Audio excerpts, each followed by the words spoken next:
Welcome. Let's talk about something interesting. Now the Wrath of the Lich King Classic has released its event, and it's a comparison between Wrath of the Lich King Classic and Warmane. Funny, right? Anyway, let's begin with a few things. Let's start with the price.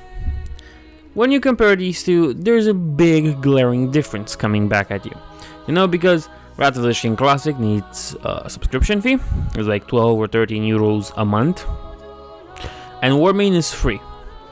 Now, the subscription for WOTLK Classic also gives you access to retail. Kinda useless if you didn't buy the expansion before that, but you do what you can with what you have. Warmane is free, but it also held an asterisk. And that's because on one of their servers on Icecrown, the most populated one and the most popular one, you get this bit of a queue, which sometimes can be pretty long, but you can skip it with the VIP pass. That's if I remember correctly, a one-time payment of 20 euros. So now the question is, do you take 20 euros once, or do you spend 12 or 13 euros every month, but you also get access to the retail version of the game? To be honest, this one depends on you, and there's no clear-cut way to put it, which one is better and which one isn't. But I think it is more economically effective, especially if you live in an Eastern European country or a poorer country, to go with the more cheaper option. And I think we both know which one is the cheaper one. With that being said, let's talk about what each game offers you, or each version offers you. Let's start with Classic. Classic offers you the progressive experience like you've experienced when Wrath of the Lich King first released. So if you're a Wrath baby and you started early, you can go through the same experience once more. On the other hand, Warmane offers you three things. It offers you Icecrown, which is a fully progressed server, and that's where it says. It's at its last raid, that'll be Sanctum thing, and that's it. It doesn't go farther, it doesn't go back. It's also the most populated one, surprisingly. The next one is Frostwolf, which Frostwolf is their seasonal server, and as a seasonal server, it's basically classic mastery. You go through the stuff and you do it every season and so on. Once the season is over, your characters get moved and transported to Icecrown. So you're technically not really losing them that much or at all. Depends on a player. And then there's Lordaeron. Lordaeron offers the more neckbeardy, try-hardy way. It removes RDF. Oh yeah, the other two versions have RDF. This one removes RDF, so kind of similar to Classic in that one. It removes RDF, and it also increases the damage and health pool of the bosses and the mobs. So again, it's a more harder experience to go through. So if you really want a neckbeard and try harder, Lordaeron seems to be a better option than the Classic version, mostly because of the increased damage and health pools that the mobs have. This one is, again, up to you to decide. I think Warmane offers a bunch of bang for what they have. Classic is also still good because Classic lets you relive the proper word, those experiences that you had as a Wrath baby when you first started. It also lets you, be there from the very beginning of the game.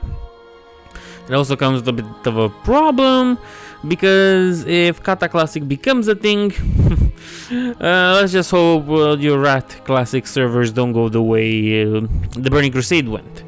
That would be awful, right? But anyway, that's one point. Let's talk about lore this time around, and this one's an interesting one for me. Blizzard are no revisionists when it comes to their games and their history, and especially the history of World of Warcraft. They really like to change it up, to revise everything and change it depending on the writer's barely disguised fantasy or fetish, whichever one you think they have at this point. And thus, because of that, Wrath of the Lich King Classic is not the same experience as what you played in when Wrath released the first time. It's not the same experience. Names of quests have been changed, names of NPCs have been changed. Let's not forget the whole pictures turn to fruits.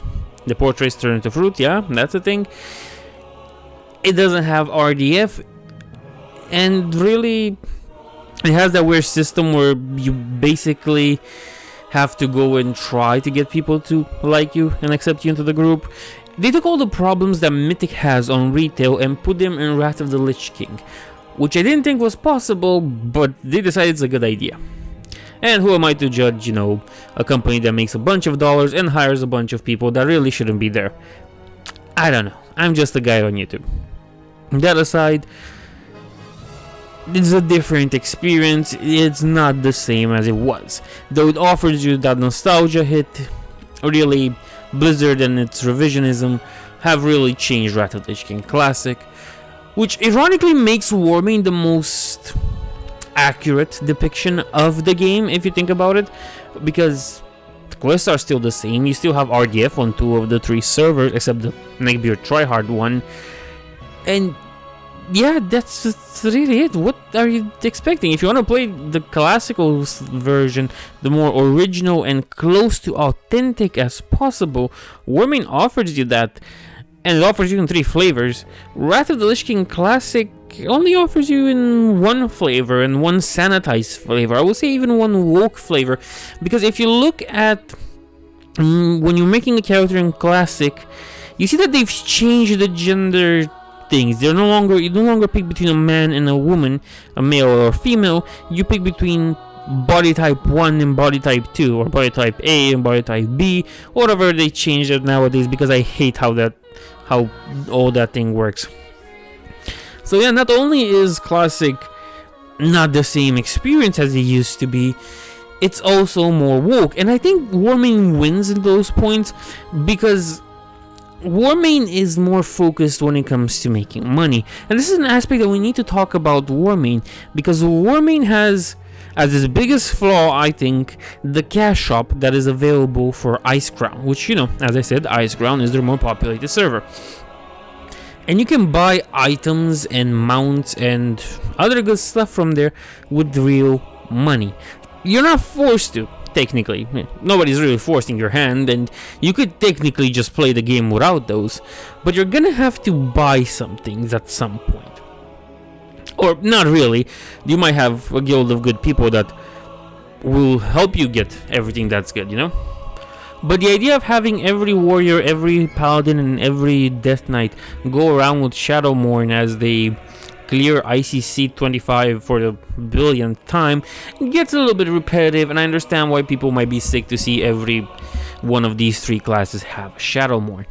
It is Warmane's biggest flaw. It is the cash shop, and well, that is quite sad, but I don't think it is enough to affect your enjoyment. Like, for example, Wrath of the Lich King Classic being woke and being so revisionist, I don't think that is enough to impact the enjoyment of some people. Of course, you have to take into considerations that people were crying #no change when Classic released, and they are nowhere to be found. Yeah, that's a thing that happened, but we're gonna ignore that, because we're not here to judge how truly hypocritical or how truly honest some buffoons are. No, we're here to compare Warmane with Wrath of the Lich King Classic. And since I've touched upon these points, I think it comes down to you to make the proper decision. I say this also because of legal ramifications, because Warmane's a private server, and I don't really want to get in trouble, and I like the way my life works right now, and I don't want to go to prison or have to pay a huge fine that will probably cripple me. Ignoring that point, everything comes down to you. What do you want? The most original version of Wrath of the Lich King as you experience it, or as you probably want to experience, without it being hit by Blizzard revisionism and not being woke, or you go with Blizzard Sting. With Wrath of the Lich King Classic, and you play on Battle.net like you used to so many years ago. To me, it is a hard choice, and to tell you what to do would put me in a position where I am putting myself in danger. But I think it is better to pick a side that is more truthful and more honest with its problems and with what it's doing than a side that decides to change everything depending on the winds blow and the fickle inclinations of Twitter mobs. But that is your decision to make. Again, if you want to support this channel, you can always become a member. I'm saying this because I really need the help. Thanks for watching.